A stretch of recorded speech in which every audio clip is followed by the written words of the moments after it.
لصالح فريق نادي الاتحاد. هذا اللقاء هو أول لقاءات الموسم بين الأهلي والاتحاد أو بين الاتحاد والأهلي ضمن مسابقة كأس دوري خادم الحرمين الشريفين. نحن عموما في الأسبوع الثامن عشر من مسابقة كأس دوري خادم الحرمين الشريفين، ولكن هذا اللقاء هو يأتي في الأسبوع الرابع من هذه المسابقة، والذي تأجل نتيجة لمشاركة الفريقين سواء في البطولة العربية بالنسبة للنادي الأهلي أو في البطولات الآسيوية بالنسبة للاتحاد.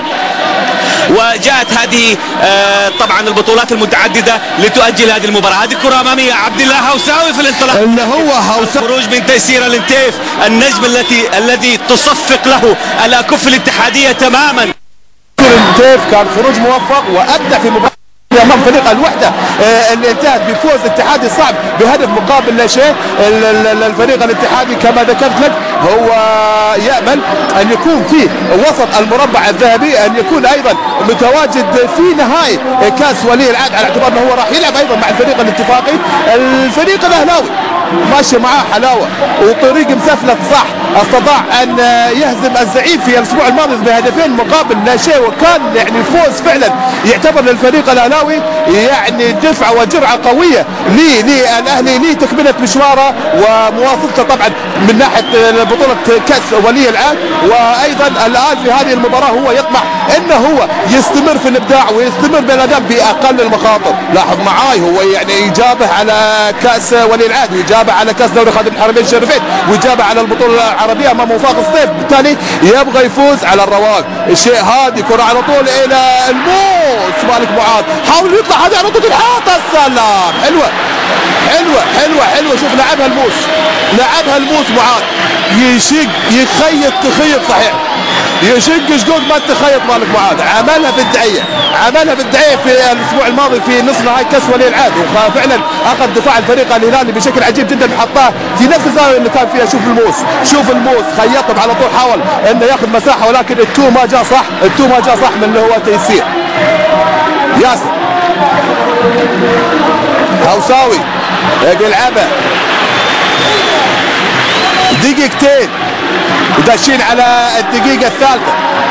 الأهلي والاتحاد مباراة تبدو مفتوحة، ومباراة الفريق الأهلاوي يشوفه هو هادئ أكثر، واقف صح وبيلعب صح.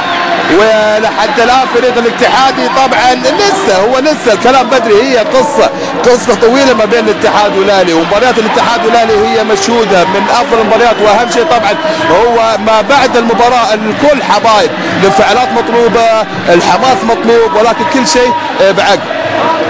كرة ملعوبة إلى وسط الملعب، حسين عبد الغني من ناحية الشمال، حسين مع الثقفي بيحاول نور، برافو حسين عبد الغني، يلعبها في فاجنر عبد ربه. خالد بدرة الخبير في خط الدفاع، يعجبني بدرة يلعب على الواقف، واهم شيء في خط الدفاع هو الان تحس انه هو فعلا واقف من الخلف، قاعد يكشف الملعب بشكل حلو. على طول ملعوبه الى هزازي، وفي برافو هاندبول كما يشير طبعا الحكم الساحه اللي هو ريني رجاله السويسري.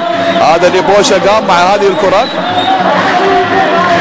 تقريبا التشكيل الى حد الان 4-4-2 بالنسبه للفريق الاهلاوي، وبالنسبه للفريق الاتحادي وكما ذكرت لك ممكن كل شيء يتغير على حسب ظروف المباراه، على حسب نقاط الضعف والقوه. احيانا تخش بتقول نقاط ضعف هذا في الفريق الاهلاوي فرضا عن ناحيه اليمين تلقاها قوه، واحيانا تقول نقطه القوه من ناحيه الشمال تلقاها ضعف. بالتالي تصور لبوشا، تصور ديمتري مع مرور الوقت راح يبين لنا بشكل اكثر ما هي الاستراتيجيه، والاستراتيجيك في هذه الامور هي اهم من الفورميشن. كرة إلى المنتشري، إلى نور، محمد نور كابتن الفريق الاتحادي، لاعبها إلى كيتو لكن قاطع مع حسين عبد الغني. كايو الصقري قاطع كايو، حمد المنتشري وسط الملعب على طول إلى حسن ولا صالح الصقري. صالح مع فاجنر من ناحية الشمال، ممكن يلعبها إلى فاجنر، فعلا لاعبها ممكن ياخذها من واحدة، ولكن حكم برا يقول ما طلعت، فعلا بيحاول يطلع السلام ولكن راس المهاري، ولكن مقطوع من هزاز البابو والى خارج الملعب، ورميه جانبيه لصالح الفريق الاهلاوي.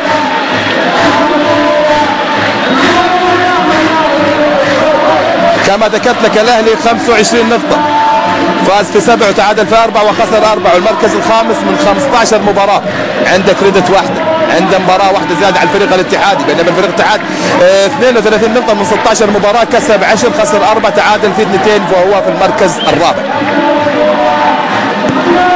صعوبة المباراة يعني شوف بتقول لي خلينا نشوف كرة على طول تتسدد هذه ولكن سهلة من هوساوي، حط جول في الأسبوع الماضي على فريق القادسية، هدف كان جميل من هذا اللاعب الجريء جدا عبد الإله الهوساوي. كنت بذكر لك انه يعني اهم ما يميز المباراه، احنا دائما نشوف مباراه الاتحاد والاهلي، احيانا الاتحاد يكون في اعز عطاء او يكون في اعز تواجد بالتالي يخسر، الاهلي كذلك، ولكن صعوبه هذه المباراه حقيقه شوف الفريقين يعني متوهجين، الاتحاد عاد نور وعادت البهجه وعادت الفرحه وعاد كل شيء طبعا للفريق الاتحادي او التفاؤل وبدت الجماهير طبعا الاتحاديه معروفه تتفائل باللاعب محمد نور. الفريق الاهلاوي اللي حدث له هو بدأ كويس فعلا في الدوري، وان كان الترند يعني للفريق الاهلاوي يعني فوق وشويه تحت، ولكن حصل له دروب كبير جدا، وخصوصا هو في نصف نهائي بالموت وبالعافيه طلع من الفريق القدساوي على اعتبار انه هو لم يلعب بالمستوى المأمول منه، وبالتالي فاز بضربات الترجيح، وكل من ظن ان مباراه الاتحاد والاهلي على نهائي كاس فيصل هي بارده مبرده للاتحاد، ولكن الاهلاويين فاجئوا الفريق الاتحادي بفوز ساحق جدا، وكان قوامه 3 أهداف مقابل لا شيء. بعدها الاهلي افتل وبدا يعطي مستويات وبدا يكون في الاستقراريه بشكل اكثر. طبعا كره ملعوبه برافو تيسير حارس نادي الاتحاد، وقبل كان للاهلي وتدرج في نادي الاتفاق بالدمام. كريري نور لعبها الى كيتا، ولكن الكرة عدت الخط كما يشير الحكم المساعد الاول مانويل نافارو اللي حكم طبعا نهائي كاس دوري خادم الحرمين الشريفين في العام الماضي ما بين الشباب والهلال، واللي انتهت بفوز الفريق الشبابي ب3 أهداف مقابل لا شيء. واكد مع كيتا بيلعبها ولكن هاندبول يحتسبها حكم المباراة السويسري برافو، كان هاندبول على عبد ربه، هو كان لمس كانها موله شوف كان موله يعني. طبعا حتى كان صاحي وكان في الفيو حلو كان بالنسبه لي حكم المباراه. 8 دقائق مرت من زمن شوط المباراه الاول. الاتحاد والاهلي برافو لشاشات راديو والتلفزيون العربي اللي هي دائما معكم بالحدث حبه حبه مع كل نظره في ارجاء استاد الامير عبد الله الفيصل. كره من فانجا بيحاول يلعبها ولكن تتخلص. معاذ ومع اسامه في وسط الملعب، صاحب تاركها الى كايو حاول ينقش الى ناحيه اليمين، ولكن في هاندبول ايضا لصالح الفريق الاهلاوي. معقوله الاتحاد والاهلي تكون تعادل من دون اهداف لسه في نهايه كاس فيصل. طبعا الهدف كان مبكر. حلو كايو، سلام عليك، حلاوه بيطلع من ناحيه اليمين بيلعبها حلو، كان فاصل مهاري من اللاعب برافو كايو. لاعبها طويله ممكن هاي تلحق ولكن تتخلص برافو من اسامه الى خارج الملعب، وضربه زاويه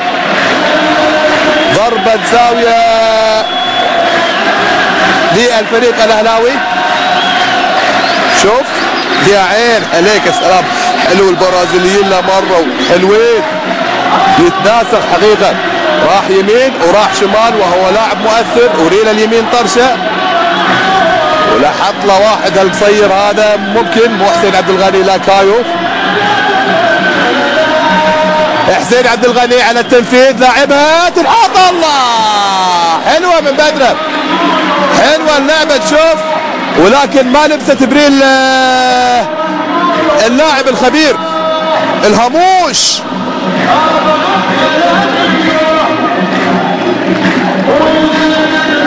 شمال طبعا حارس او يمين حارس المرمى اللي ذكر لك تيسير تيف اللي كنت بقول لك انه هو كان يلعب في نادي اللي هو الاهلي، وقبل ذلك كان في الاتفاق، واول فريق لعب له هو فريق النور.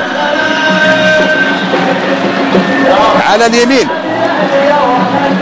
حمد العيسى، ايضا حمد العيسى هذا هذا يقول لك يا بكاف في الاتفاق يتوهقون معاه بالنسبه للشركات الاحذيه لانه ما يلقون مقاس على ريوله عريضه، فبالتالي بالتفصيل كرة على طول الى مالك معاذ، فاتح معاه هوساوي صح من ناحيه الشمال، بيحاول يلم هوساوي.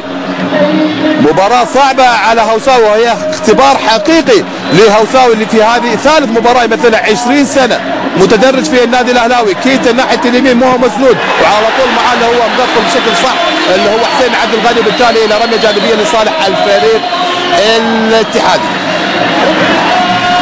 10 دقائق تمر، 11 دقيقة مرت. شوط المباراة الأول التعادل هو سيد الموقف ما بين الأهلي والاتحاد. مباراة فيها جس نبض كبير، الأهلي متحرك أو إنه يلعب بهدوء الكبار فعلا. الفريق الاتحادي يحتاج إلى شيء يشعلله شوية. كيف يبدأ المباراة الاتحاد؟ كيف يعيش الاتحاد أجواء المباراة وكيف يخش في المود حق المباراة؟ هني يسمونها سلطنة كرة القدم لحد الآن ما جات عند الاتحاديين. الفريق الأهلي لحد الآن أنا أقول لك قادر أنه هو يتحكم في المباراة، يوديها يمين يجيبها شمال، يلعب في النص كورتين ثلاث، هو الأهدى على طول إلى كايو تلعب على طول تنحط. السلام حلوة تيسير. شوف هني التركيز كما ذكرت لك، الهدوء، الانتشار، عارف كيف يغطي في خط الدفاع، عارف شو يبغى في خط النص، عارف شو يبغى في خط الهجوم. لذلك بتشوف الفريق الاتحادي لحد الان جميع الكرات اللي تلعب شويه طايشه. ربما يكون هني العامل النفسي هذا بعيد عن ديمتري. العامل النفسي بعيد عن ديمتري، العامل النفسي هذا طبعا هناك في الخبراء، ممكن يكون لاعب كبير، ممكن يكون اداري محنك، ممكن يكون شيء يهدي جماعه طبعا الفريق الاتحادي اللي لحد الان انا اشوفه متبعثر في وسط الملعب. 13 دقيقة يبي لها جول يشعلل شوية. حرام الجمهور اللي جاي هنا يطلع معقول. انا اشوف 13 دقيقة يعني يبغى لها شوية، اقل شيء عارض يا جماعة، سواء كان عارض اتحادي ولا اهلاوي، على طول الى الموس ماشي، ولكن قاطع معاه اللي هو حمد العيسى اللي ذكرت لك تتوهق معاه شركات الاحذية على اعتبار ان رجوله كبار وعريضة، فبالتالي لابد تفصيل ما يصلح له. يجيب الجوتي يا جيب جوتي اللي هو حمد العيسى فعلا، فهو فعلا ياخذ من اللي هو مش اكس لارج، يمكن دبل اكس. يا بول في المنتخب السعودية للشباب، هدف حلو على منتخب العراق في مباراة ودية اسكنها في 90. وتصور هذا الخطأ واضح امامك، تصور انه هو هذا اللاعب ايضا كان في على دكة الاحتياط عندما كان يلعب في فريق الاتفاق السعودي للشباب.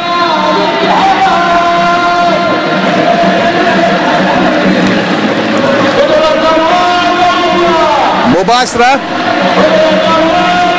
مسليد وحائط الصد وفاغنر ونور، ممكن نور يحطها على يسار حلم سليم او فاغنر، كرة اللعب ولكن تصطد في راس اللو هوساوي، وخطأ لصالح الفريق الاهلاوي. كرة ملعوبة على طول ناحية اليمين، حكم مباراة وبطاقة صفراء، طبعا بطاقة صفراء على مشعل السعيد. مشعل السعيد اذا بطاقة صفراء شوف من الحكم السويسري، شكله ما يلاعب ابدا.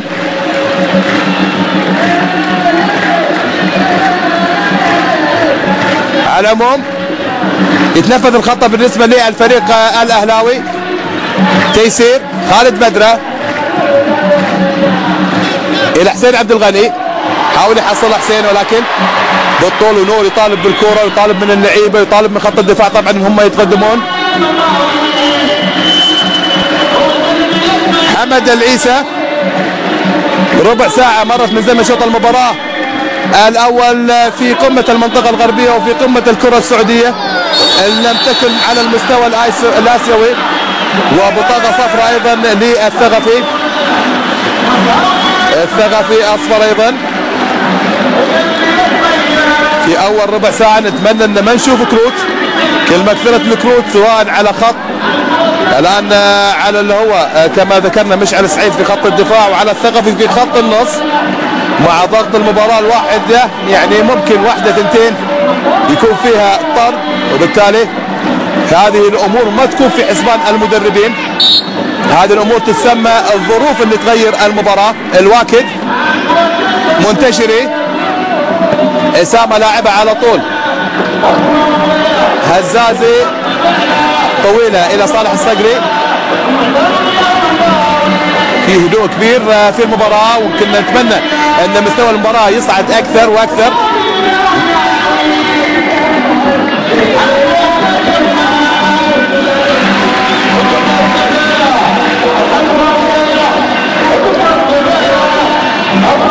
الزايده وهو طبعا مؤثر بشكل كبير في اداء الفريق الاتحادي.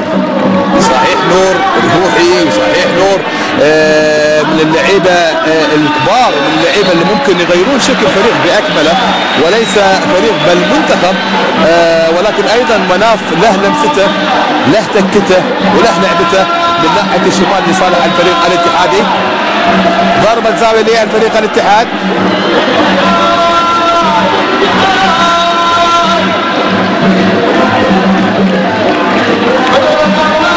ضربة زاوية للفريق الاتحادي،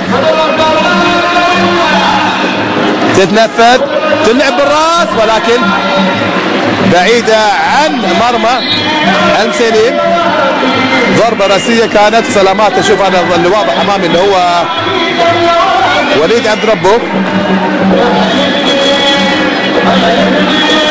شوف الكرة كان فيه اشتراك غير مقصود مع وليد جحدلي، والله فيني مش واضحة تماما انه هو تعرض الى ضرب غير متعمد. على العموم الحمد لله على السلامة، يا ريتنا اذا كان فيه انجل افضل من كذي او زاوية اقرب، لان الكرة لعبت تغادي انه هو ربما تعرض لضرب غير مقصود. الجحدلي شوف والله فيها، وين عيونك ريني روجالا، وينك شوف الظهر واضحه واضحه واضحه واضحه. كان في دفع بالكوع على اللاعب وليد الجحدلي يدل من اسامه. على العموم مرت على حكم المباراه السويسري. حلوه لا من عمر بن نور، لكن خلصها بدره، لكن صح في خط الدفاع.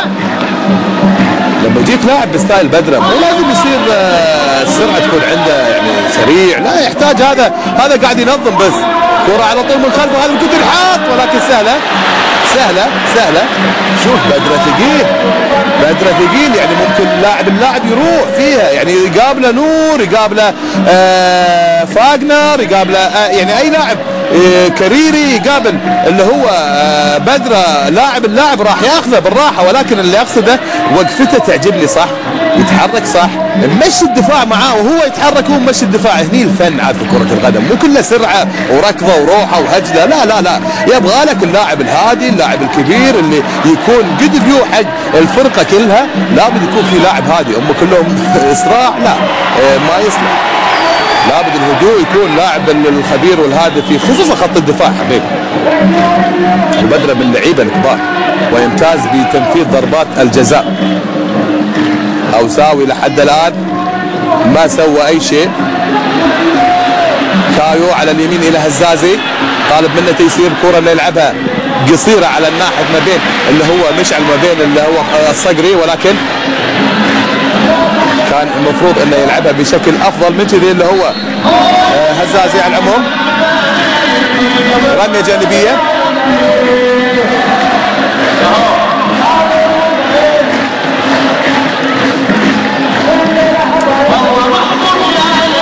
على التنفيذ، خلصها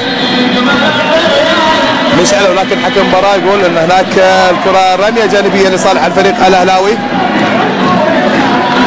اللقاء رقم 136 التقوا قبل ذلك ب 135 مباراة، فاز الاتحاد 48 وفاز الاهلي ب 46 وتعادل في 41 مباراة، وهذا هو اللقاء الثاني لهذا الموسم، فرق مباراتين.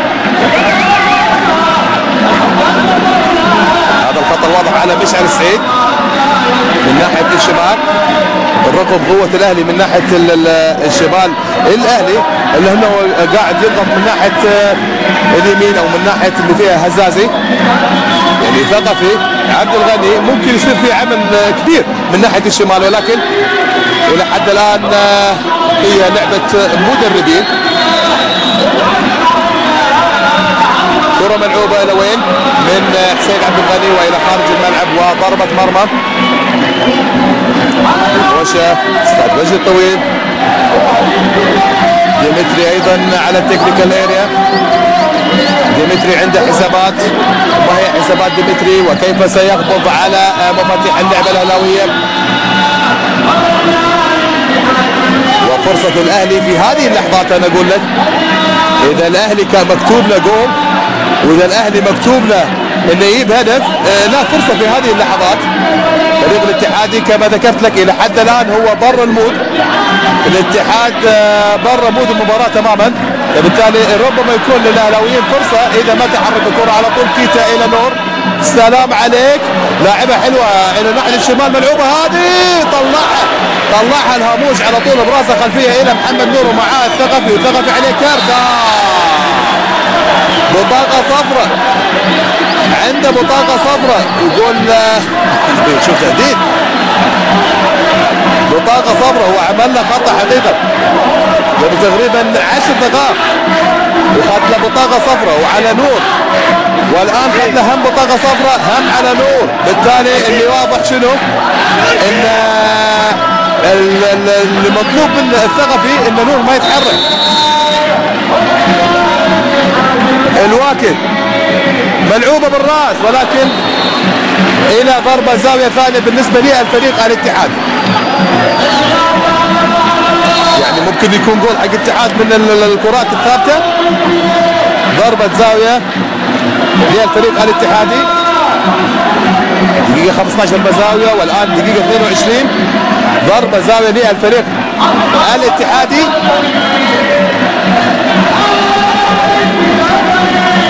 هذا بدرة وما بين الفريق الاتحادي، وهناك في كلام هناك في حكي، لأن تعرف شوف كنت بذكر لك كرة إسامة، مو هذه لا، صارت كرة في ضربة الزاوية اللي كانت في الدقيقة 15 ما بين إسامة المولد وما بين جحدلي، كان هناك في ضرب، أتمنى أنه يكون غير متعمد ما بين إسامة والجحدلي، بالتالي ضرب يتكلمون عليها. كرة ملعوبة على طول خلصها ياسر السليم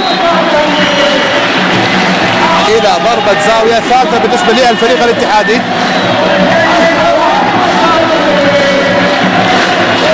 فاغنر على التنفيذ، 23 دقيقة ما بين الاتحاد والأهلي، التعادل من دون أهداف. تلعب حمد المنتشر، طلع بالركعة بالجول،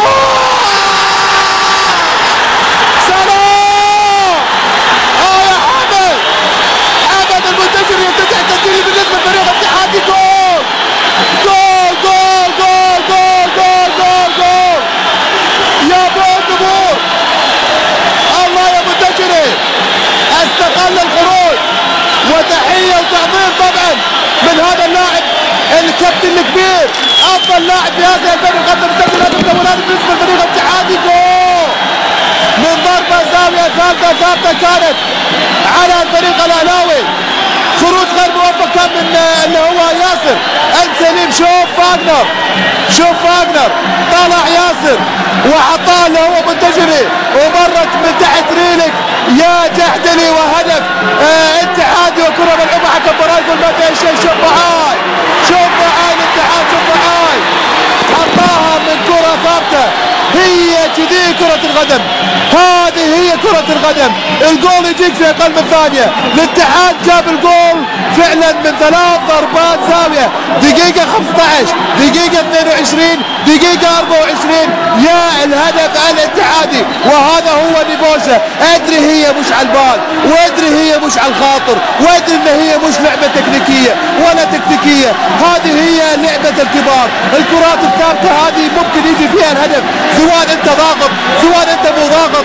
شعلانها الاتحاد فعلا، اخذ ما يبغى له حتى الان ديمتري. المباراة راح تشم، ولعت عينيه في المدرجات، شعلانت عينيه في المدرجات، شعلانها الفريق الاتحادي. كرة ملعوبة على طول الى صاحب، حلوة اللعب من الفريق الاهلاوي الى اللي هو خطأ. حتى المباراة بيقول شنو تتنفذ على طول، ولكن هذا هو حكم المباراة آية المنتشري. ايش سويت في جمهور الاتحاد يا منتشري؟ قامت جماهير الاتحاد، قامت جماهير الاتحاد، قامت تشعلن. اللون الاسود والاصفر طلع هنا،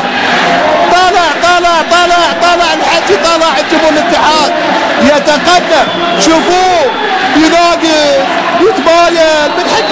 من حقك طالب الفوز، حليفك من حقك طبعا انك تاخذ اي شيء. دقيقة 26 كنا نطالب باهداف، والهدف حقيقة انا اقول لك له على البال وله على الخاطر بالنسبة للفريق الاتحادي. كرة ثابتة لعبها صح حمد منتشري فعلا بشكل حلو، استقل تقدم حارس المرمى، وسوء التوقيت اللي كان من الحارس اللي كان طبعا اللي هو ياسر المسلين مؤدي مباريات مرة حلوة، ولكن غلطة الشطار وغلطة الحارس هو اخطر شيء. المباراة تغيرت الان، الاتحاد ربما يزيد وربما يصر. كرة على طول الى اللي هو مشعل سعيد الى كيتا لاعبة على طول ناحية هذه الشمال، ولكن تتخلص من خالد بدرة. لاعبها الى مالك معاذ الى هوساوي، حاول يعمل عليه كنترول، ولكن في ازدواجية في الاداء ما بين هوساوي وما بين اللي هو مالك معاذ. كرة الى اللاعب حمد العيسى، مشعل طويلة في طبعا تسلل كما يشير الحكم المساعد الاول مانويل نافارو السويسري.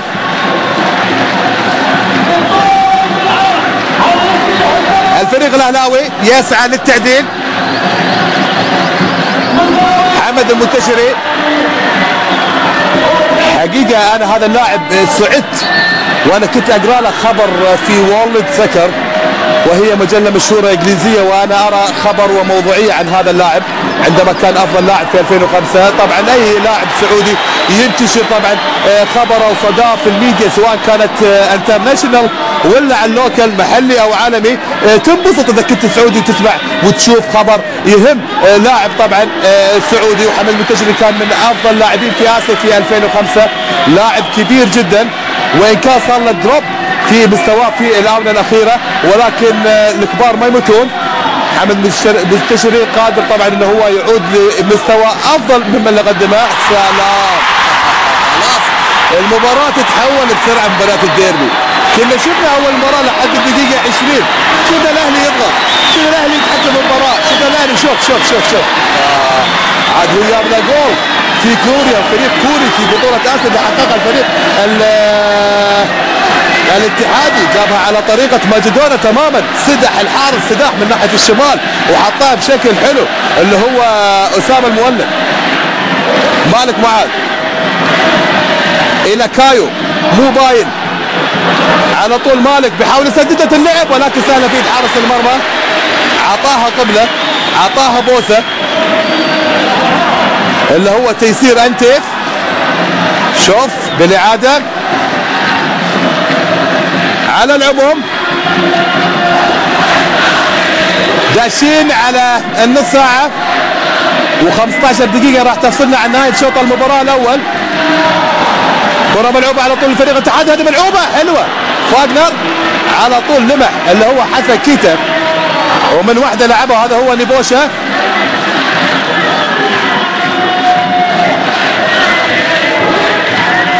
حسين عبد الغني من ناحية الشمال، حسين بيمر، وملعوبة حلوة لكن مخلصها المبدع محمد المنتشري. محمد نور يحاول يلمه لكن في دخول من صاحب العبد الله. اذا ترك الثقفي يلم على طول معاه اللي هو صاحب العبد الله، ولكن الثقفي عليه بطاقه صفراء. وما حدث للفريق الاتحادي في نهائي كاس فيصل ممكن يتكرر مع الفريق الاهلاوي، بالتالي الحذر من ترك الثقفي، لان اي خطا ما اعتقد انه راح يسمح له الحكم السويسري ريني ريغالا. ما اتوقع ان اي خطا معناته سويت يا فاغنر. هو فعلا كان خطا من حسين عبد الغني، وحسين عبد الغني لاعب خبير. شوف حكم المساعد الاول في بطاقه صفراء وبطاقه صفراء لحسين عبد الغني. هل هذا هو الحل؟ هل هذا هو الحل؟ شوف حكم المباراه هني في خطأ صح، قلنا على اللي هو حسين عبد الغني ما في شك، ولكن على اعتبار ان حسين مثل زياده عن اللزوم. على العموم عبد الغني وفاغنر كل واحد بطاقه صفراء. اصبح 3 كروت صفراء لحد الان. ثقفي صاحب العبد الله عبد الغني ومشعل السعيد واسامه، 2 من خط دفاع الفريق الاتحادي. والان فاغنر في خط وسط المهاجم. السلام عليك يا حسين، السلام عليك يا كيتا. ودنا المباراه انها تطلع الى بر الامان ما بين فريق الاتحاد والاهلي. –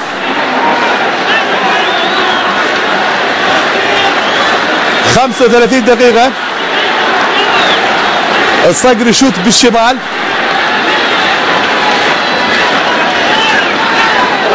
في هدوء من الجماهير. صقري تنحط ولكن في صائد الحط، كرة ملعوبة ولكن في خطأ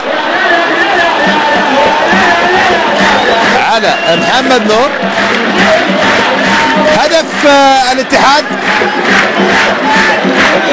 لا شيء الاهلي من كرة ثابتة نفذها فاغنر، لعبها المنتشري في مرمى الفريق الاهلاوي، بالتالي 1 بلا شيء للفريق الاتحادي.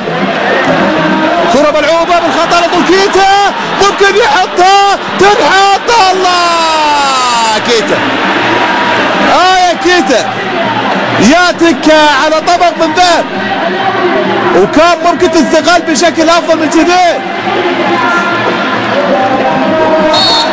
وفي خطأ لمحمد نور. شوف الكرة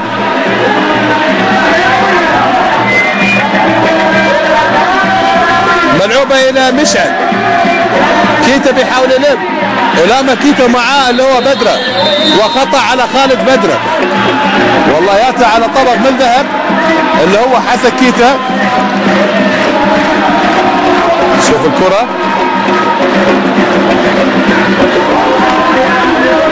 سبع حكم المباراة ان هي عدت الخط. الواكد مشعل صاحب تيسير، وفي خطأ ايضا بيقول لك كايو على الكرة تماما على داش.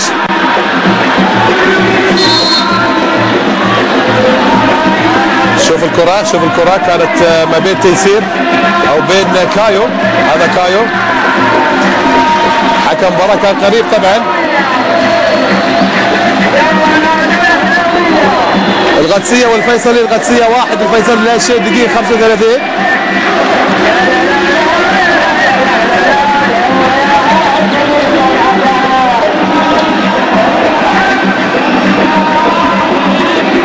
خطأ لصالح الفريق الاتحادي. الاتحاد استطاع طبعا ان يسجل هدف كما ذكرت لك من كرة ثابتة تلعب الى حسين عبد الغني. بيحاول يلم حسين، لاعبها حمد العيسى. في خطأ على تركي الثقفي، يبيها حمد، مشبص على الكرة. حمد يبغى هذه الكرة، هي لعباته حمد، هي لعبات حق حمد العيسى، يحب هذه اللعبات ويحب هذه المسافة. ذكرت لك الرين اليمين طرشة لحمد العيسى. فاغنر يعدلها. هل يرفعها فاغنر او يخليها لحمد العيسى؟ حمد يبي يشوت، بيحطها تنحط. الله، حلوه حلوه يا حمد، حلوه يا حمدتو. هذا الاسم اللي كان بيلقبونا فيه عيال الدمار، اسمه حمدتو، حمد العيسى. حطها فعلا، وهو يعشق هذه الكرات، ويعشق الكرات اللي بتكون من مسافة بعيدة.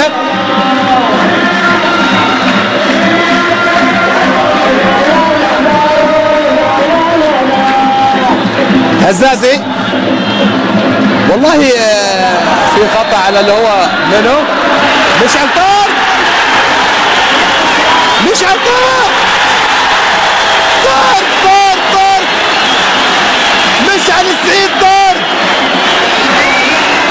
ايش سويت يا مشعل؟ طار طار طار طار، مشعل السعيد. مو فريقك فايز، مو فريقك فايز يا مشعل. وكنت بتذكر انا، وكنت بذكر لك ان سعيد وسامة عندهم بطاقتين ثوروين. على العموم مشعل السعيد وهقك يا ديمتري، السعيد وهقك يا ديمتري، ما كان لها اي داعي. كرة في اول منتصف ملعب الفريق الاتحادي يتصرف فيها مشعل السعيد بالطريقة هذه، يعني حقيقة شيء عجيب جدا. الفريق الاتحادي يعني هو كان يرتب اموره فعلا، يعني فريق الاتحادي كان يرتب اموره. وكنت اعتقد ان ديمتري استطاع انه من الشوط المباراة الاول استطاع ياخذ اللي يبغاه، هو انه ما يخسر ويا هدف. وبالتالي وهني ايضا هتشعل المباراة. يعني الان عندنا 7 بطاقات، 6-0، واخذ سعيد بطاقتين، بطاقة صفراء وبطاقة حمراء. على العموم الدقيقة 40 وكفاية بطاقات. يعني احيانا اللاعبين حقيقة، هذا هو نبوشة. كنت اذكر، يعني كنت ابغى اقول كلمة انه اذا اراد نبوشة المباراة عليه بادخال العبدلي من ناحية اليمين. الان اعتقد اوتوماتيكلي المفروض يخش العبدلي، على اعتبار ان مشعل السعيد يلعب على ناحية الشمال. بالتالي كول كول كول كول يا كبير، اللي هو بدرة. كرة ملعوبة الى كيتا. ففعلا البداء بالنسبة للفريق الاهلاوي على دكة احتياط حسن اليماني، سعود خيبري، الزهراني، احمد درويش، عويض العامري، وحمود عباس، يعني حتى اللي هو عبد الله جمعان يعني مش موجود العبدلي. على العموم ممكن ينزل فهد الزهراني ويلعب اللي هو تيسير الجاسم من ناحية اليمين. هي طبعا لعبة نيبوشة في شوط المباراة الثاني. الحكم شديد يا جماعة، الحكم دقيق، الحكم الى حد الان ما يرحم. بطاقات صفراء وحمراء متواجدة عنده، شكلهم جايب معاه كيلو بطاقات. على العموم على التنفيذ على ضربة الزاوية، الاختراق، غدارة يا كورة، والله غدارة. اقدرت معاك يا اسامة. شوف لعبها فاغنر ومن واحدة لعبها على الارض الاولى. اوف والله تحرك، تحدى العارض.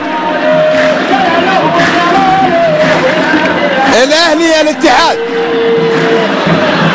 هدف الاتحاد لا شيء الاهلي، وطرد بالنسبة للفريق الاتحادي. كرة اللعب، كايو حاول يطلع بخط 18، بمر كايو يلعبها ولكن سهل برافو يد حرس المرمى تيسير انتين. 43 دقيقة بتمر من زمن شوط المباراة الأول. 1-0. ننتظر طبعا شوط المباراة الثاني شو اللي راح يصير. يشب من قبل الفريق الاهلاوي، يهدى من قبل الفريق الاتحادي. ممكن على ما قالوها النقص يولد قوه بالنسبه للفريق الاتحادي. كره على طول الى الموس. حمد العيسى يرتكب خطا. حمد العيسى يرتكب خطا. ما حسب عليها طبعا اللي هو الحكم اي بطاقه، على اعتبار ان اللاعب كان ما يقصد ايذاء اللاعب الاهلاوي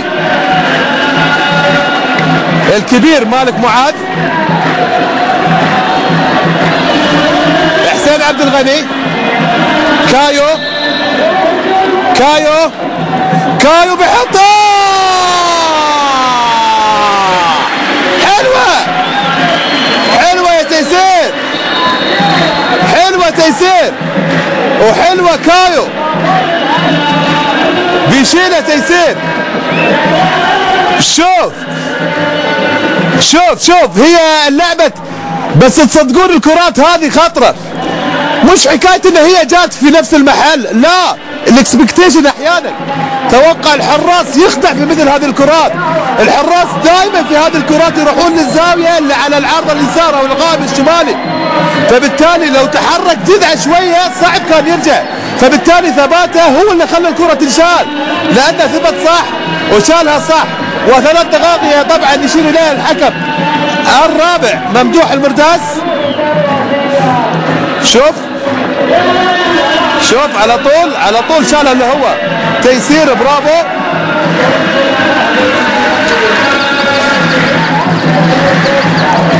هذا هو كايو.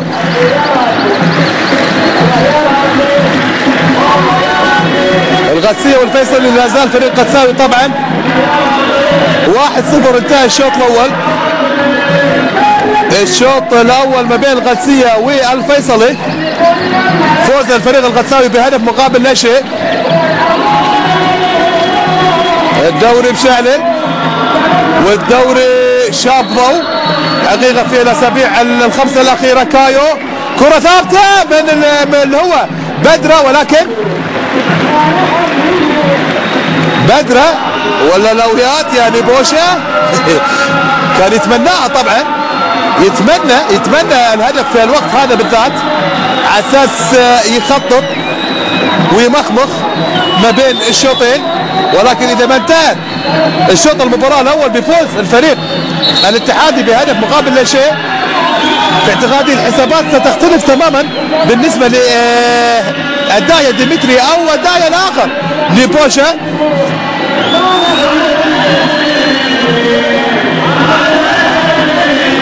سهلة الى انسيلم. ياسر عبد الاله هوساوي لم يفعل شيء حقيقة في شوط المباراة الاول. مدحنا فيه كثير حقيقة في مباراة القدسية والاهلي، ولكن ربما مباراة جماهيرية وهي اختبار حقيقي بالنسبة له. هوساوي. تيسير صاحب هزازي من ناحية اليمين ملعوبة. برافو تيسير، توقيت حلو وخروج موفق، وحاط ايده على راسه طبعا لاعب الفريق الاهلاوي.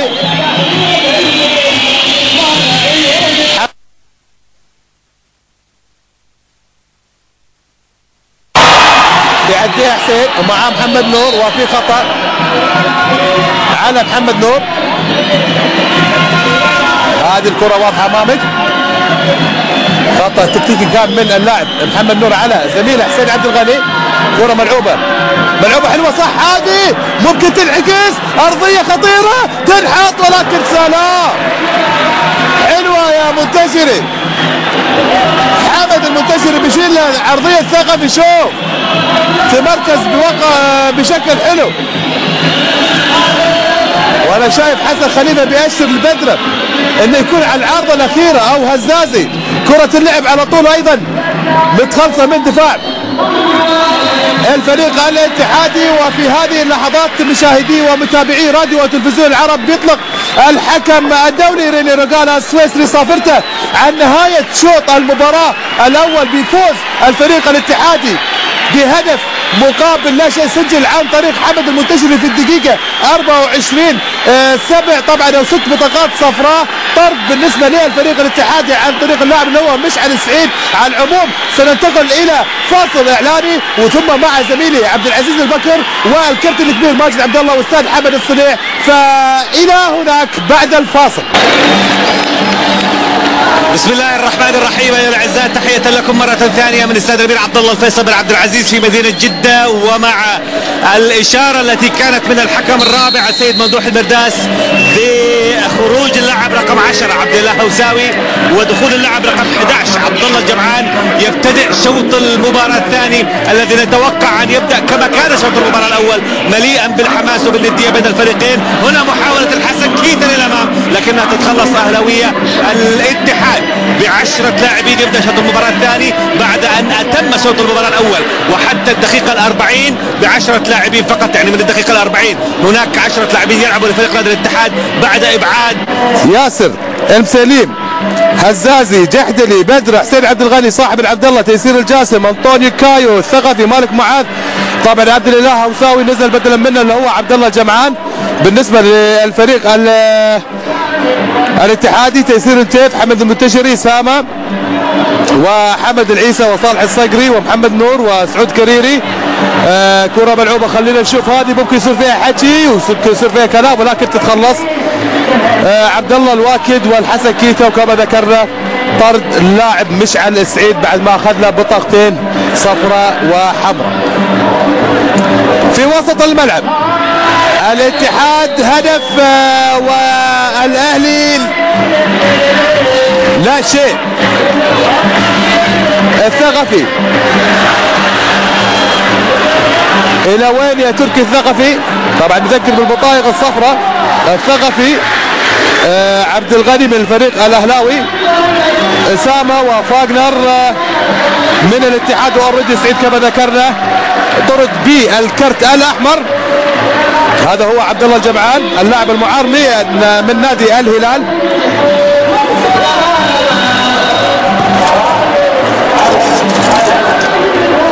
في وسط الملعب نور بيمررها ويعديها على طول الى حسن كيتا ولكن طويله على كيتا، والى ضربه مرمى لصالح الفريق الاهلاوي. هل يستطيع الاهلي ان يعود للمباراه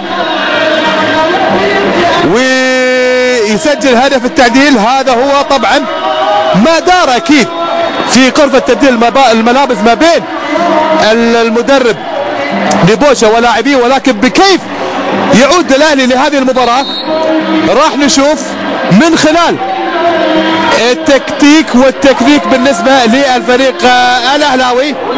تيسير بيحط له واحده من وين؟ من بعد كيلو تيسير، هذه وصعبه على الحارس اللي هو تيسير انتيف. حارس كما قلت لك اعاد نفسه في المباراه اللي راحت مع الفريق الوحداوي. ان شاء الله تقريبا لا يقل عن 3 كرات خطره. شوف هذا تيسير لعب له واحده بعيده عن المرمى وبالتالي ضربه مرمى تيسير بينفذها. هزازي كايو كريري الى نور تيسير. الفريق الاهلاوي بيطلع معاه هزازي بيحاول يمر بيطلع ولكن في خطا لصالح هزازي. الصقري اللي بدا يلعب كظهير ايسر واضح الان. يبغى لك لاعب اللي هو ديمتري يكون يعني مالتي بيربس. سلامات ان شاء الله ما في شيء، ان شاء الله ما في شيء الحمد لله. اللي هو صالح الصقري.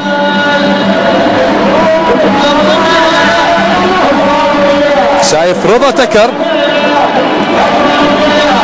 سلامات للصقري، اتمنى انه اصابه بسيطه وسهله ان شاء الله. هذا هو صالح. احتكاك كان ما بينه وبين زميله اللي هو ابراهيم هزازي. اتمنى انه يكون ما في اي شيء. وهذا هو طبعا ديمتري.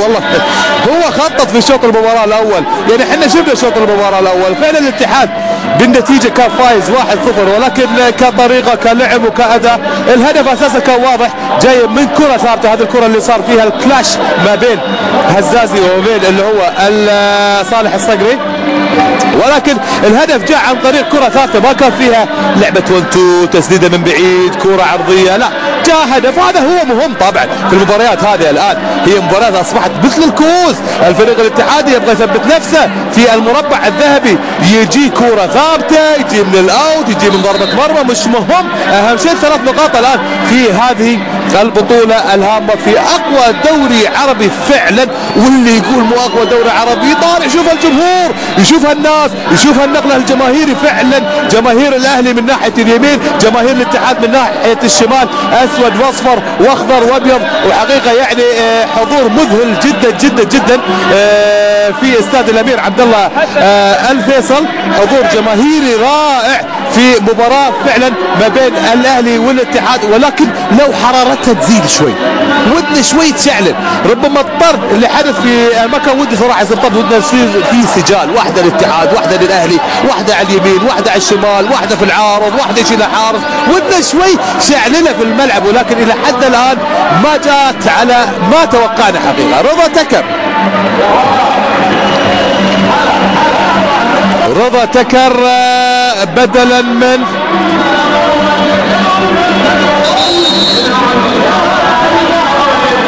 نشوف الخطأ. عبد الله جمعان حاط عبد الله جول،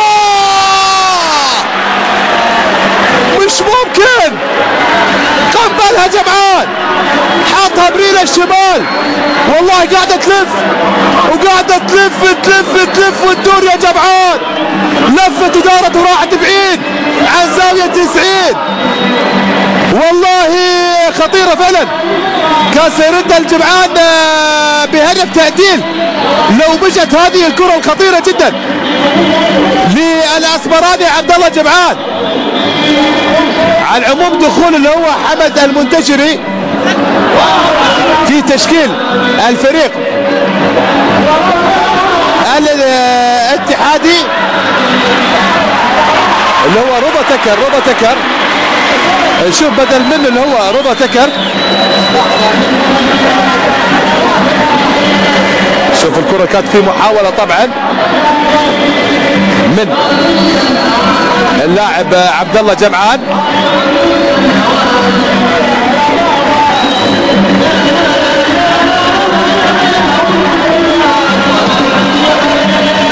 ملعوبة على طول الى محمد نور فاغنر.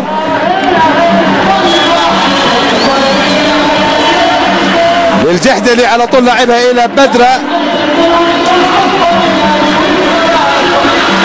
الخبير الى ناحيه الشمال لصالح حلو. احسن عبد الغني، هذه ممكن تلعب تنحت في الجول. الله على طول الى تيسير، بيسندها ورا الى صاحب، فعلا على طول صاحب بيحطها جول. لا لا لا لا لا لا لا لا لا، ما تدربتوا عليها هذه اهلاويه، ما تدربتوا عليها هذه اهلاويه. شوف الكره اللعبت، كان في دخول هني الكره يبغى لها تصرف سريع كان، ولكن اللعبة طلعت معاه جماهير الفريق الاهلاوي اللي يسعى للتعديل في شوط المباراة الثاني. كرة ملعوبة تتخلص من حمد المنتشري والى ضربة زاوية ثانية في شوط المباراة الثاني وفي اقل من دقيقة. الفريق الاهلاوي يريد ان يعود الى المباراة. كايو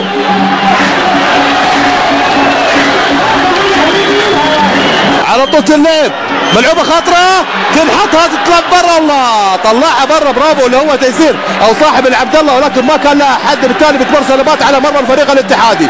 الاهلي بدا بيفتح الملعب، يبغى يعود للمباراه. الاتحاد بهدف من كرة ثابتة عن طريق نجمة حمد المنتشري.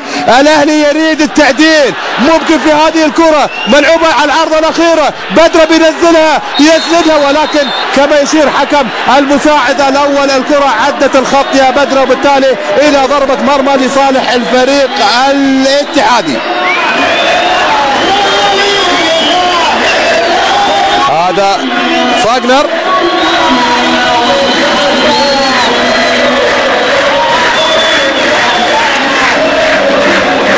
الاتحاد والاهلي 10 دقائق التعادل من دون التعادل واحد الاتحاد لا شيء الاهلي.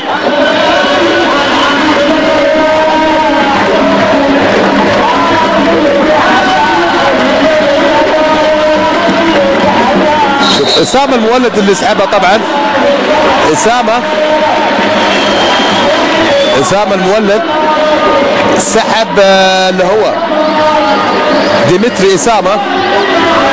بقول لك يعني واحد يمكن يتساءل ليه انه هو سحب اسامه على فكره ما يحب يلعب على طريقه 3-5-2 او 3 في العمق. الحين فريق الاتحادي قاعد يلعب 3 ورا طبعا في حاله الهجوم، بالتالي ما يجيدها اللي هو اسامه المولد، وحمد الصنيع هو ادرى طبعا. كرة على طول الى كيتا، واكد الى فاغنر، طويلة على العرضة الاخيرة، نور يحاول يسندها بصدره، سلام وين السند؟ نور وعبد الغني ممكن ياخذه، طالع نور بيطلع، ولكن عبد الغني معاه، وجماهير الاتحاد بشوفه انا هني على طول تطلع تقول كان نور كان طائره نفاضه، كان بيعمل له تيك اوف، مع طبعا الخطوات حق نور، الجمهور شويه شويه على طريقه الامواج المكسيكيه قاعد يطلع معاها الجمهور الاتحادي، لان الجماهير الاتحاديه معتقده في هذا اللاعب. هذا هو نور.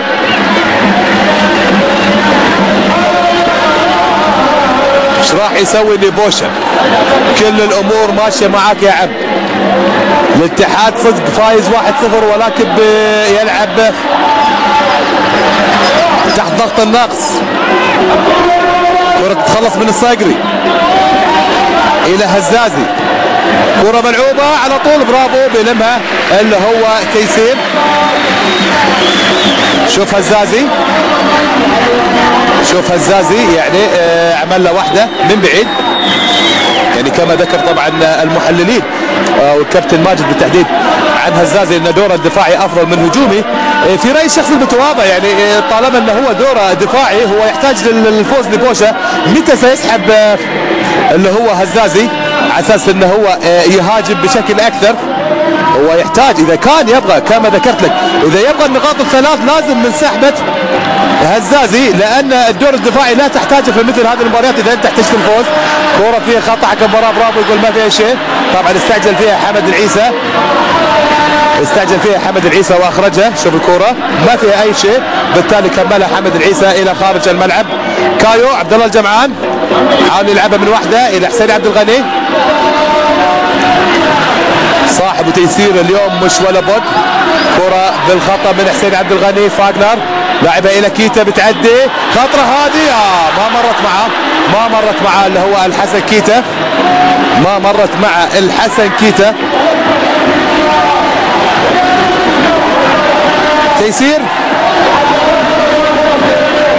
الى ناحية الشمال، ما نشوف طبعا اي لاعب من لاعبي فريق الاهلي قاعدين على مقاعد البدلاء، ولا اي لاعب من الفريق الاتحادي ايضا.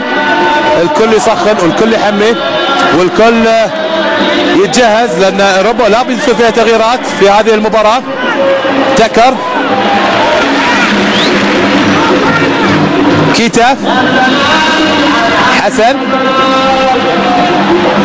صاحب العبد الله بيعديها الى كايو، لكن مخلصها الصقري الى خالد بدره المتراجع، اللاعب الخبير نازل حسين عبد الغني من ناحيه الشمال. في فرقات كبيره جدا في وسط الفريق الاهلاوي، على اعتبار ان صاحب عبد الله هو الموكل في اخذ الكرات من خط الدفاع، وبالتالي تيسير جاسر بيمد على قدام.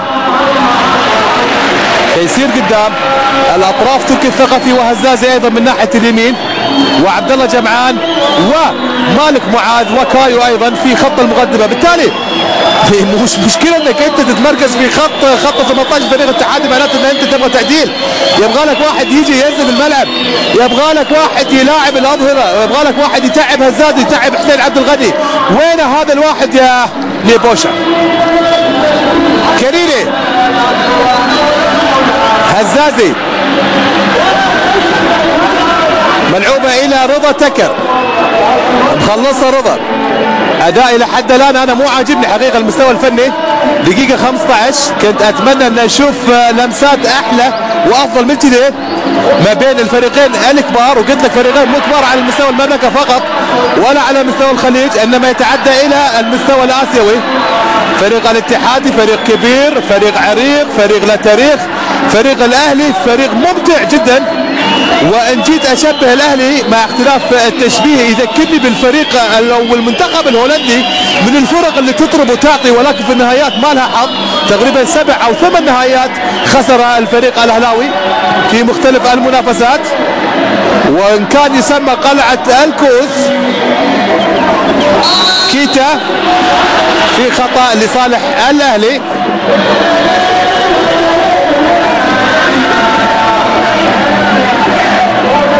هذا دخول كيتا، دخول خطر على راس اللي هو هزازي. صاحب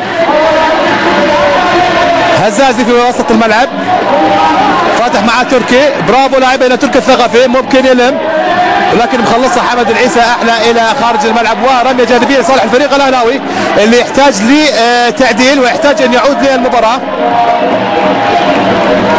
شايف طبعا الحكم المساعد الاول بيشير الى هناك في طبعا تسلل، ما دام العلم رافعه فوق معناته على الناحيه الاخيره.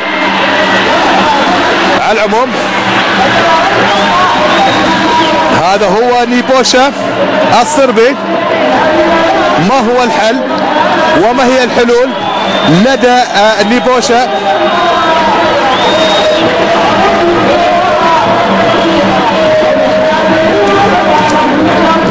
تتخلص من صالح الصقري الى ياسر المسليم.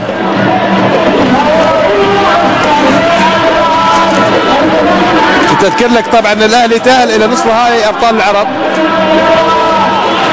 وتقريبا قطع نص تذكره للعب على نهائي كاس ولي العهد بعد فوز على الهلال بهدفين مقابل لا شيء. فوقنا اللي هو كايو كان متاح طبعا لتسجيل كره ملعوبه، هذا خطير، تحت الجول. الله، حلوه حلوه حلوه حلوه حلوه حلوه حلوه. عوبه عبد الله الجمعان من ناحيه الشمال، شوف خذها من واحده لعبها مباغته، ولكن ثبات حارس المرمى تيسير الى حد الان ثابت فيها المرمى بشكل حلو. كيتا عبد الغني طبطبها على راسه، برافو، لاعب كبير. الى ناحيه الشمال صاحب يبحث عن تيسير. هم عينين فراس صراحه اللاعبين هذين، ولكن في المباراه هذه الى حد الان ما تحركوا بالشكل الكبير، بالتالي بدا على خط وسط الفريق الاهلاوي ضعيف بسبب تيسير وبسبب صاحب. نور لعبها الى كيتا ولكن تتخلص، برافو من الجحدلي الى حسين عبد الغني. تركي الثقفي هنا علة الفريق الاهلاوي في منتصف الملعب، مش عارف كيف يوصل بطريقة سلسة جدا لدفاعات الفريق الاتحادي. كرة ملعوبة، هذه خطرة ما مرت، صادها جوتي العيسى على طول، ملعوبة لمحمد نور بيطلع. كانت فعلا كان فيها خطورة من محمد نور لو مرت هذه، ولكن برافو اللي هو الجحدلي كايو كايو في منتصف الملعب ما اخذنا مساحات ممكن يمر يلعبها بالخطا الى الواكد.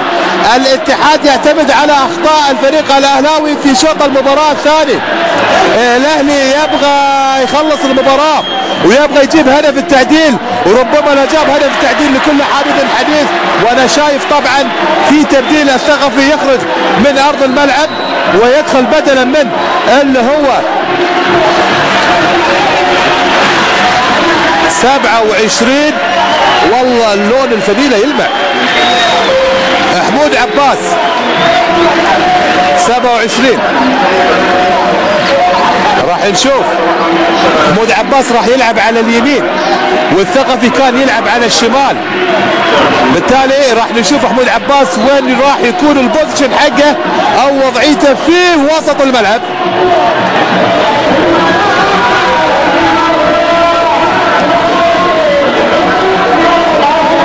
الاتحاد كما ذكرت لك المباراة بتهمه بشكل كبير، مباراة بتهمه على اعتبار المربع الذهبي. المربع الذهبي الاتحاد معروف انه خرج من البطولة العربية ويبغى يعمل له شيء، لابد انه يعمل له شيء الفريق الاتحادي، وهو فريق بتأمل عليه جماهير كبيرة، جماهير العميد. يعني بطولة كأس فيصل راحت عليه، الدوري لحد الان كما ذكرت لك الهلال المركز الاول 41 نقطة، المركز الاول الوحدة 39، الشباب 35، الاتحاد 32.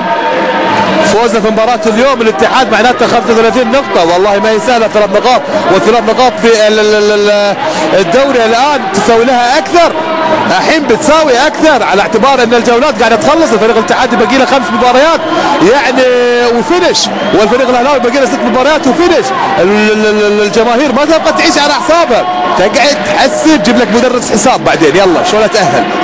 لا، يبي الاتحاد يخلص عمره، والحال نفس الحال بالنسبة للفريق الاهلاوي. الصقري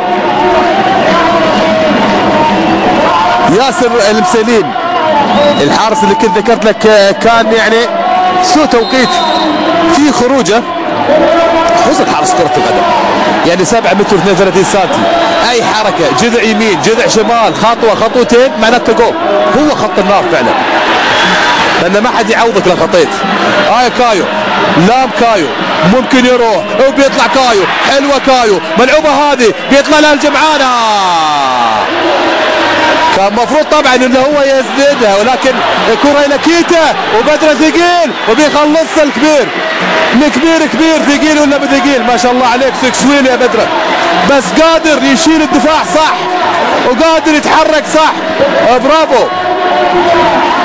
بالرغم كيتا انه زي الريشه ولكن استطاع بدر انه يخلص الكره. هذا ملعوبه لكريري ممكن ياخذها حلو دربل من ناحيه اليمين كريري ومعاه لو احسن عبد الغني. بالتالي حكم المباراه برافو سلام، حكم المباراه مراقب جيد فعلا في المباراه، دقيق سو بريسايز. هذا الحكم دقيق بشكل جدا تعجبني وقفته في الملعب، يعني اوقات حتى لو تبغى تنتظر ما تقدر لانه واقف صح واقف صح. هذا هو طبعا احتياطي الفريق الاتحادي. 22 دقيقة اليوم السهرة صباحي في جدة، لا تقول لي ولا اقول لك، بس على من احزان اتحادية احزان اهلاوية، من اللي بيفرح من اللي بيستانس، والله كل شيء جايز في كرة القدم. هزازي يطلب الكرة بكل شوط تنحط، الله برافو حلوة هزازي، كان هو يطلب الكرة، كان هو يطلب الكرة شو من ناحية اليمين، اهتزت معاه مدرجات الاستاذ الامير عبد الله الفيصل فعلا. كرة كانت من هزاز بشكل حلو انحطت، ثبات الحارس اللي هو التيف بشكل حلو، كرة ملعوبة ايضا بيخلصها اللي هو تيسير التيف. خبرته الان طبعا لابد يبرد، لابد طبعا يبرد اللعب. شوف الكرة اللي هو تيسير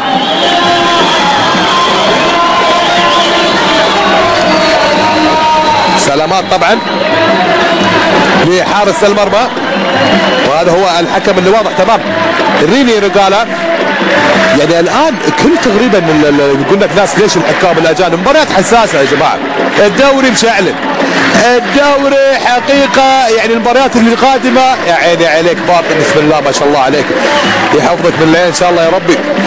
المباريات الجايه والمباريات القادمه مباريات حساسه، يعني مو واحد يقول لك اشمعنى الدوري السعودي يجيبون لا، الكل اصبح يعني الان يبغون حكام على مستوى عالي وعلى مستوى نشيط وعلى مستوى على قدر من المسؤوليه لاداره المباريات. يعني حتى كنت اذكر لي اقرا خبر عن طبعا رئيس الاتحاد الاوكراني اعطى الضوء اخضر الى الانديه في اوكرانيا هناك انهم يجيبون حكام من خارج البلاد، على اعتبار ان هناك في الفرق الكبيره في اوكرانيا مثل اللي هو شاكتار ومثل الكيفي دينامو ودونستيك، هذه الفرق يعني زي ما بقول بدأت تخسر نقاط بشكل كبير، فبالتالي عملوا ضغط على الاتحاد الاوكراني. الاتحاد الاوكراني قال لهم يا جماعه جيبوا حكام على حسابكم.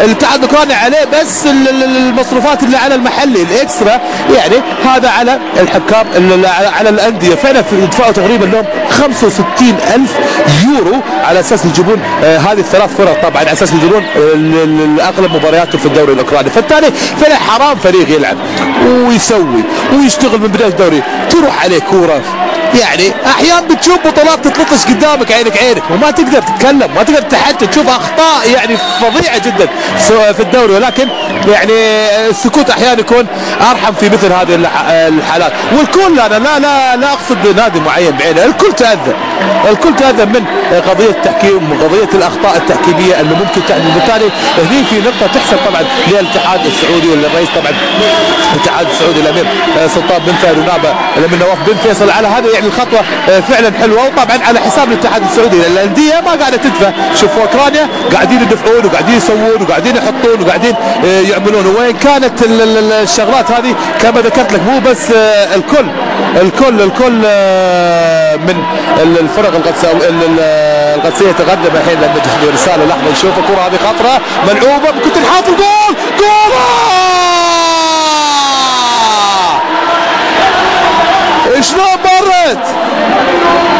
شلون مرت هذه؟ اعتقد جاسة ياسر ولا شنو؟ شوف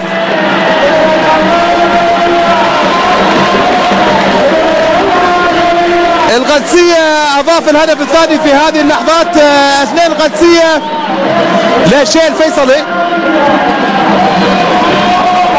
عن طريق مديحي. الاتفاق انهى شوط المباراة الاول بهدفين في النصر. اشتغل الدوري شعلل على طول، ممكن يشعللها عبد الغني الان دقيقة 26.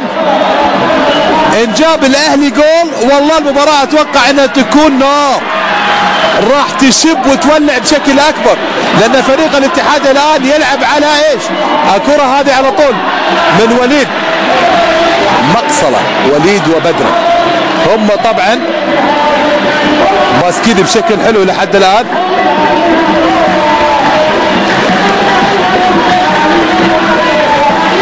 وكنت بذكر لك يعني بالنسبه للاخطاء التحكيميه مو بس في المملكه العربيه السعوديه او في الخليج، في كل العالم.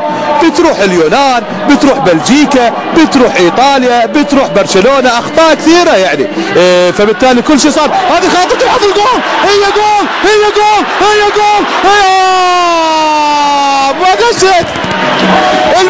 ما دشت البينونه، ما دشت مش معقول.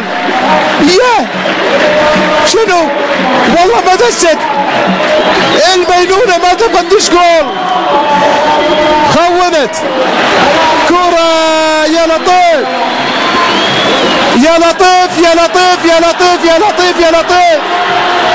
مش ممكن ابدا. نور معاه فاقنر، كيتا ديبور بلنتي. حكم المباراة يقول ما فيه شيء، صاحي هو واخوه اللي هو هناك عيال رقالة يقولون ما فيها شيء، عيال رقالة الساحة والمساعد الثاني يقولون ما فيها اي شيء. عطنا اياها. هذا هو كيتا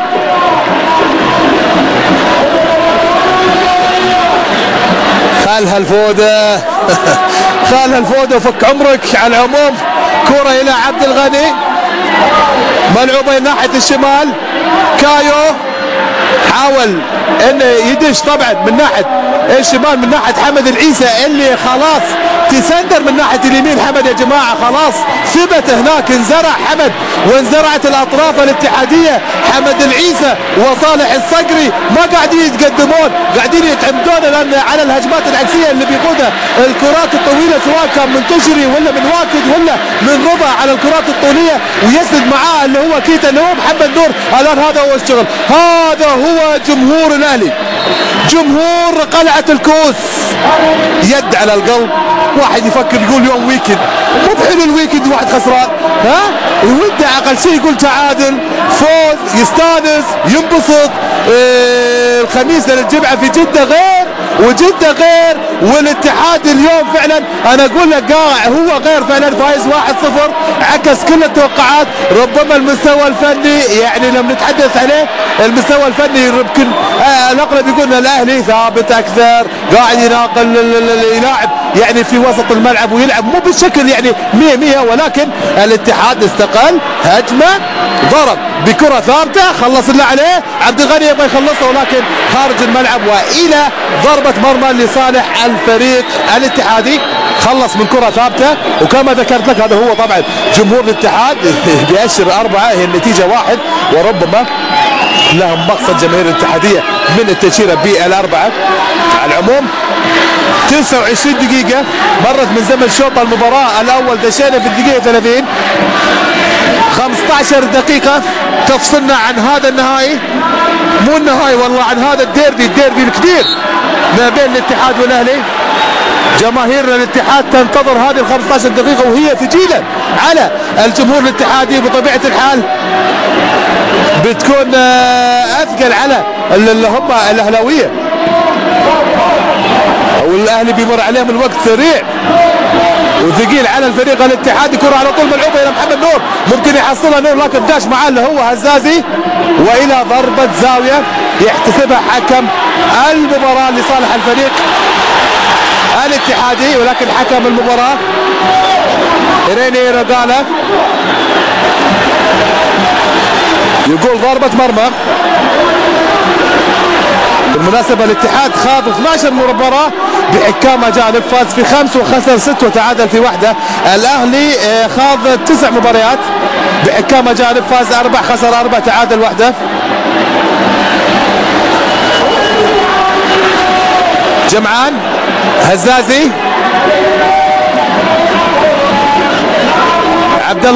عبد الغني معه من ناحية الشمال. عبد الغني كايو ربما يكون الحل، كايو تيسير ممكن يشوت جول.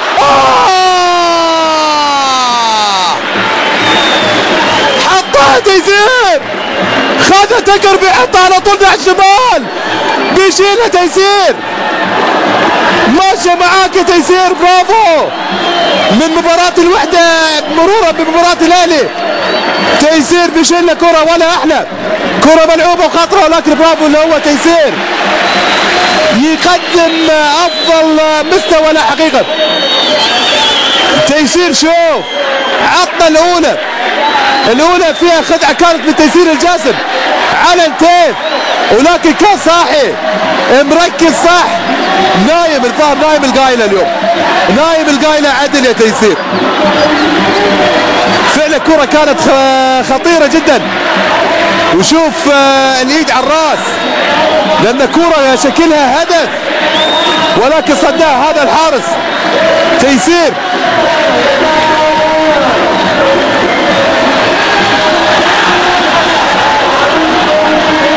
كرة ملعوبة الى كايو،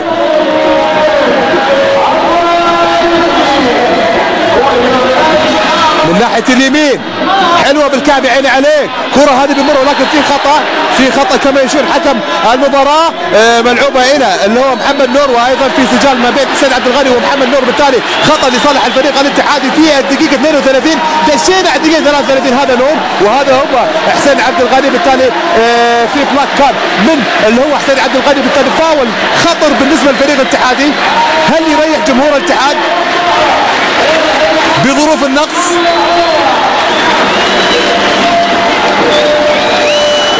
على فكرة ياسر اليوم مش ولا بد المسليم، مش هو. دائما الحراس يصرحون له هدف منهم، حتى لو حس انه يعني من غلطة منه، ترى اوقات المباراة تكون صعبة عليه. خطأ، خطر. فاغنر وين راح تكون يا فاغنر؟ تلعب فاغنر على راس تكر والهدف الثاني.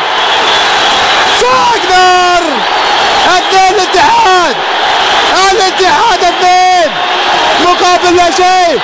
فعلا لعبها فاغنر وجاز الظاهر اللاعب الخبير تكر، وهدف الثاني ياتي في الدقيقة 34.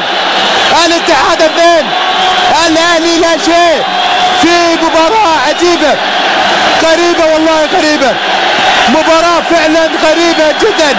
استطاع الاتحاد ياخذ الزبدة منها. هذا هو الاستاذ منصور البلوي. هدفين الاتحاد لا شيء الاهلي. والله قبل ما تلعب الكورة قلت لسليم مش ولا بد، مش ولا بد، ما تدش ما تدش ما تدش ياسر، ما تدش.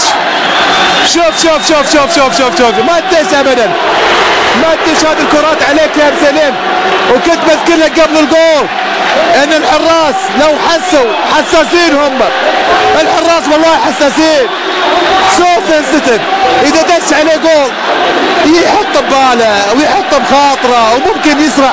وفعلا هذه الدقائق انا اتحدى ان لم يكن ياسر المسليم لاعب المباراه بهذا الفكر.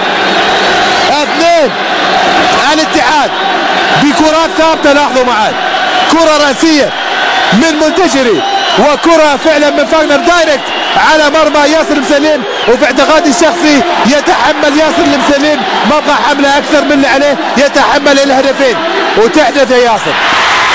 كره ملعوبه على طول، ما تسلل صادوق.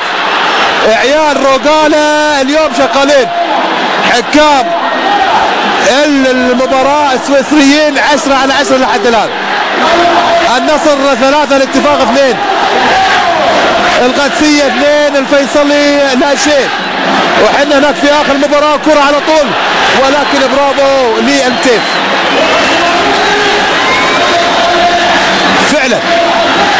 فعلا جمهور الاتحاد طار من محله. ما في حد قاعد على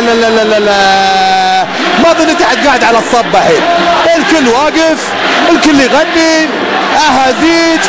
وش يطلعنا اليوم من الاستديو، وش يطلعنا من الملعب. الظاهر بنقعدنا الصبح هنا يا البكر. على العموم الكرة الى صاحب الاتحاد 2 الاهلي لا شيء. نيبوشا ما لعبتها صح، اسمح لي ما لعبتها صح. ديمتري خد الزبدة من هذه المباراة. لا قلنا عنك ومدحناك وقلنا مدرب قدير ومدرب لك فكر كبير، ولكن ما لعبت صح. ديمتري خد الاهم في المباراة. نور على نور، كيتا ونور. كيتا ممكن يعدي، كيتا ممكن يروح تلعب حقها، ولكن حسين عبد الغني برافو. الاتحاد يتسلطن في هذه اللحظات على طول الى نور، بيحاول يمر وخطا على حسين عبد الغني. مباراة طلعت من نيبوشا، المباراة طلعت من نيبوشا. خلاص الحماس اللاعبين. معلش يا ياسر لا تزعل مني، الهدفين منك 100%. حارس كبير وقدم مستويات كبيرة، ولكن فعلا الاهداف ما كانت تدش عليه. وسوله مدرب الحراس حق الاهلي.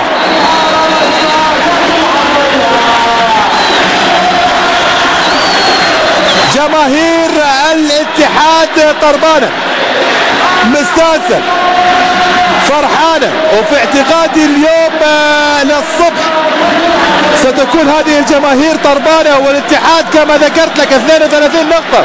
هذه هي النمور وهذه هي المخالب. مخالب ديمتري فعلا مزعت نيبوشا في مباراة اليوم. كرة ملعوبة على طول، ولكن لما اللي هو ياسر ممكن تحمل لنا السبع دقائق اول 8 دقائق هذه ممكن تكون مجنونه. ليش لا؟ كرة ملعوبة من واحدة ممكن، ولكن صايدها اللي هو كريري. يقول عنه احمد العجلاني لو احترف برا راح يكون من افضل اللعيبه، لان نادي المستوى. سلام يا فاضل، من حقك تدلع الحين، ومن حقك تلعب لك كعب، ومن حقك تعمل كل شيء. الان الامور مختلفه تماما. التركيز عند وين؟ عند الاتحاد. الفريق الاهلي يعني فعلا صدمه. الاتحاد يفوز بنقص، والنقص في كره القدم كما ذكرت لك ممكن يكون سلبي وممكن يكون ايجابي، ولكن مع الفريق الاتحادي اليوم صار ايجابي 100%. عرف ديمتري شو اللي يبغاه من المباراه بالضبط. الثلاث نقاط تضعه في المركز الثالث، والاهلي سيكون في حيره من امره. حمدته بيحطها حمدته، لكن وين؟ بعيده اللي هو حمد العيسى. سلام، حلوين يا عيال، حلوه هالمناظر. شوف انا احب كره القدم، ولا احب كره القدم يصير فيها التفاعل بطيء، لا حلوه الانفعاليه، وحلو الحماس، وحلوه اني اخذ معاك واعطي في الملعب، وحلوه ازعل معاك واعطي بالملعب، ولكن بعد المباراه حلوه اللمه، بعد حلوه لما تطبطب علي. انت فايز انت خسران مو مشكله، المشكله 90 دقيقه في الملعب مو مشكله، على ما قالوها بالعاميه لا انت اخوي ولا انا اخوك، انا ابغى افوز وانت تفوز. هذه هي معناته. ما حد ينزل الملعب يبغى يخسر، وما حد يبغى ينزل الملعب يقول انا بجامل وهذا لا، ولكن بعد المباراه حبايب متصافيين كل حاجه، يعني تكون ايش سمن على عسل ما قالوا. وهذا هو عدنان فلاته. تغيير طبعا مني بوشه تنشيطي. الصقري او اللي هو فاغنر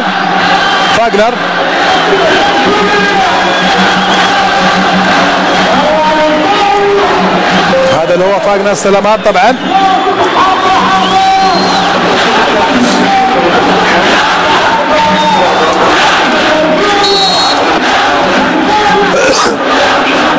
عفوا، كرة ملعوبة الدقيقة 40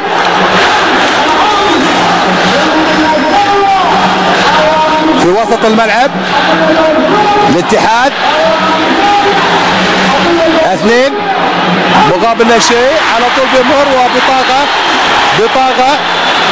بطاقة شن لونها؟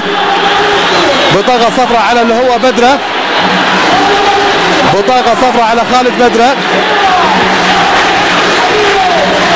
شوف راح تذكر لك بدرة لاعب موجه، اما تجيب لك لاعب كيتا تقول تعال رجل لا يا، ولكن لاعب بالخلف اذا كان هو واحد الواحد يروح فيها، بس ممكن يوجه.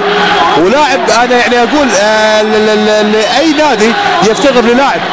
خلينا نشوف هذه خطره، ولكن بتمر سلامات. الداهية ديمتري ردها ليلي بوشة بثنائية، ما هي ثلاثية، ولكن الثلاثية إذا ما اعتبرناها نقص إنه هو لاعب ناقص ويفوز، هذا طبعا عمل جبار بالنسبة للفريق الاتحادي. منتشري إلى وين؟ إلى خالد بدرة، وهذا هو نيبوشة. يوم لك ويوم عليك يا نبوشة. كرة معدية على طول ناحية اليمين، هزازي، ولكن مخلص صلاته إلى خارج الملعب. ورمية جانبية. شوط المباراة الثاني كان أفضل بكثير من شوط المباراة الأول، افتلت فيها طبعا جماهير الاتحاد بهدفين. وكنت اشوف الساعه حمد المنتشري وربا تكر، وكنت ارى ما اشوف ان تكر هو اللي لمس الكره، كان هدارك جاكلين فاغنر. على العموم عبد الله الجمعان اخطر تقريبا، كان اخطر كره لعبها الجمعان، كره خطيره واحده، بالتالي لم يستفد تماما اللي هو لبوشة من التبديل. تبديل عبد الله الجمعان، كيتا ونور والصقري والواكد، ممكن خدعهم، بيحط الثالث. الله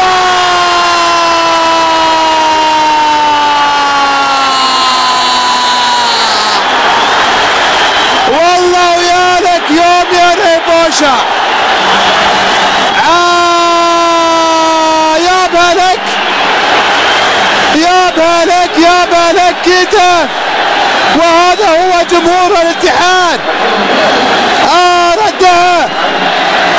ردها دايا ديمتري، ردها دايا ديمتري. ثلاثية اتحادية في استاد الأمير عبد الله الفيصل. 3 أهداف مقابل لا شيء. عملها حسن كيتا. شوف كيتا، شوف غشهم الاسمر غشاهم. طالعين معاه 3 على الجنب ولكن قش عبد ربه، وقش طبعا هو حسين عبد الغني اللي حاول يقطع معاه وحطها بالزاويه الصح. اذا الاتحاد 3 الاهلي لا شيء في مباراه فعلا. الاتحاد قريبه فعلا، كان ناقص بالدقيقه 27. ديمتري والله يعني خذاك بمقلب يا نبوشة، استطاع ان يلعبها بالشكل اللي هو يبغاه. و4 دقائق كما يشير الحكم الرابع ممدوح المرداثي. كنت بذكر لك مش مشكلة ان يكون عندك كثافة عددية في خط الهجوم. كان الاهلي يحتاج للاعب محرك وصاحب وتيسير اليوم مش في يومهم. بالتالي خط الظهر الاهلاوي من ناحيه الاطراف او حتى كايو ما شفناه اشتغل بشكل الا يعني بشكل الحقيقه ضئيل جدا وبشكل قليل جدا. بالتالي راحت عليك يا اهلي.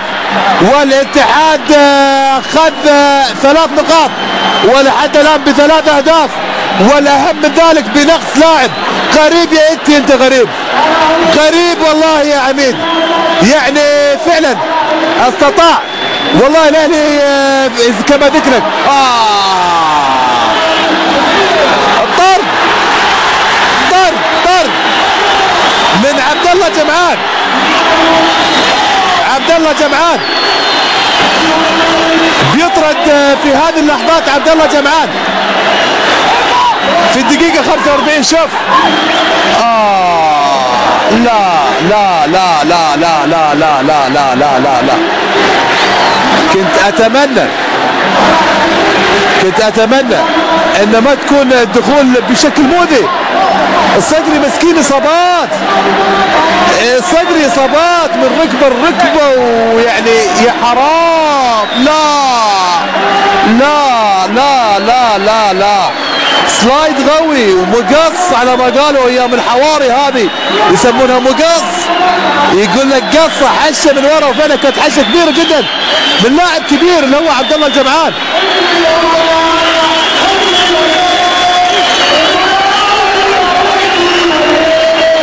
سلام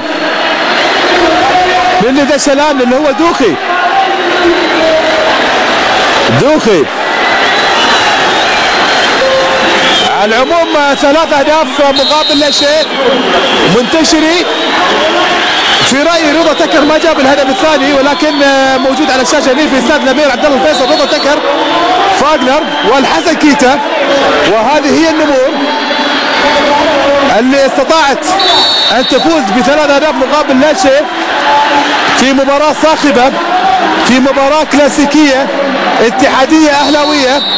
استطاع الاتحاد ان ياخذ 3 نقاط و3 اهداف ونقص. وجماهير الاتحادية كما ذكرت لك مستانسة وطربانة وشايلتها شيله وهزيج كبيرة جدا هنا في استاد الامير عبد الله الفيصل.